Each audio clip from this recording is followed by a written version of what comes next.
May bagyo bang mabubuo sa Philippine Sea sa katapusan ng Abril? Long range model, may bagong binabantayan ngayon. Magandang araw Pilipinas, ito ang Pilipinas Weather ngayon. Narito na ating update sa panahon. Kung bago ka lang sa ating channel, please like, share, and subscribe para lagi kang updated sa panahon. Salamat sa iyong suporta. Mga kababayan, ngayong araw ng Biyernes, April 24, 2026 na po tayo.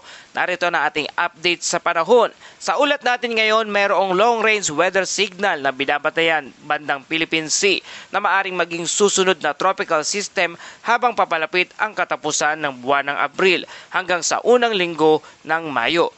Ngunit gaano nga ba ito kaseryoso? At habang wala pang agarang banta ng bagyo, patuloy naman ang matinding init sa malaking bahagi ng ating bansa.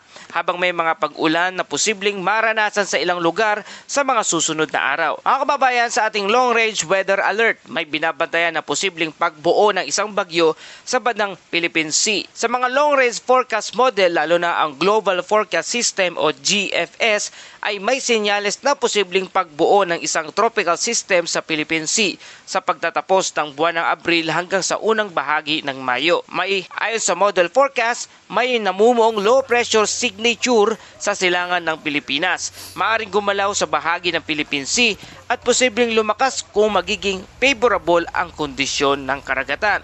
Ngunit mahalagang tandaan, ito ay long-range forecast pa lamang. Ibig sabihin, mataas pa ang uncertainty, wala pang aktwal na low pressure area at hindi pa ito kumpirmado na isang bagyo. Ayon sa Global Forecast System o GFS lang ang agresibo o ECMWF, hindi naman pa ito nakikitaan ng pagbuo. Sa ngayon, ang GFS weather model ang nagpapakita ng posibilidad ng pagbuo ng isang bagyo. Ngunit ang ECMWF o European Center Mid-Range Weather Forecast, isa rin sa pinakamaasahang forecast model, ay hindi pa nagpapakita ng parehong development signal. Ibig sabihin mga kababayan, hindi pa nagkakasundo ang ilang mga pangunahing weather models. Kapag ganito ang sitwasyon, hindi pa matibay ang forecast confidence at hindi pa dapat magpanik. Mas dapat lang itong bantayan. Ano ang posibleng mangyari mga kababayan kung matutuloy ang signal na ito? Maaring mabuo ang isang low pressure area at posibleng maging isang tropical depression at maaring maging isang bagyo. Ngunit sa ngayon, mababa ang posibilidad dahil wala pang organisadong sirkulasyon at wala pang matibay na convergence. Masyado pang malayo ang lead time nito. Kaya may paparating na mahinang tropical wave. Sa mas malapit na forecast, may mahinang tropical wave na posibleng magdala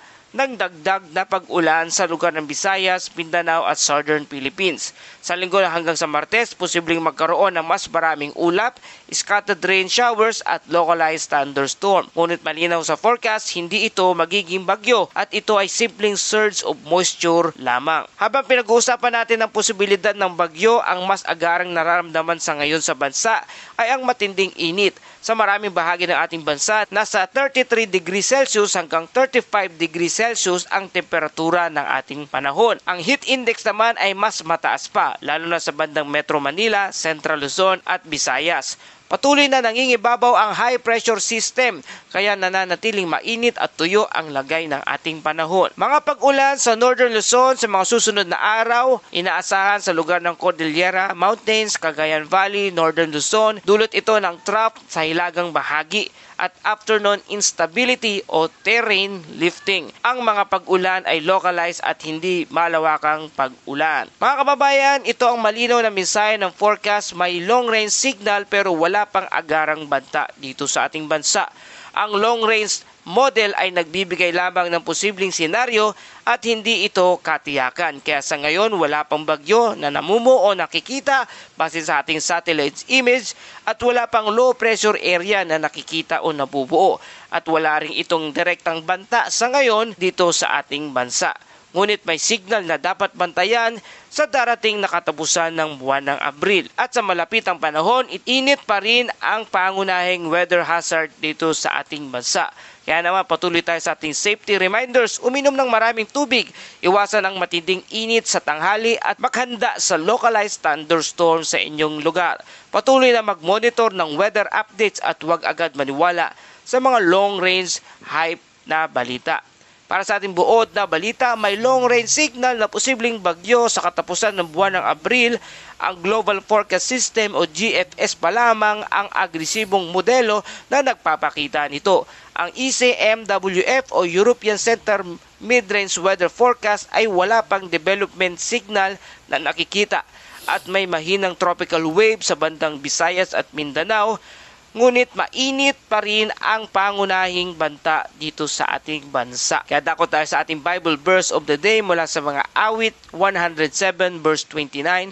Pinatatahimik niya ang bagyo at ang mga alon ay tumitigil. Mga kababayan, sa bawat pagbabago ng panahon, naalala natin na ang Diyos pa rin ang may kontrol ng hangin, ulan at ang karagatan. Kaya sa gitna ng init o bagyo, tayo ay manatiling kalmado at magtiwala sa kapangyarihan ng ating Panginoong Hesus.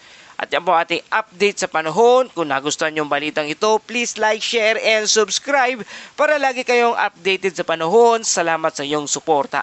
Ito ang Pilipinas Weather Ngayon na lagi nagpapaalala, maganda, magiligtas, mag-alerto. Ingat tayong lahat.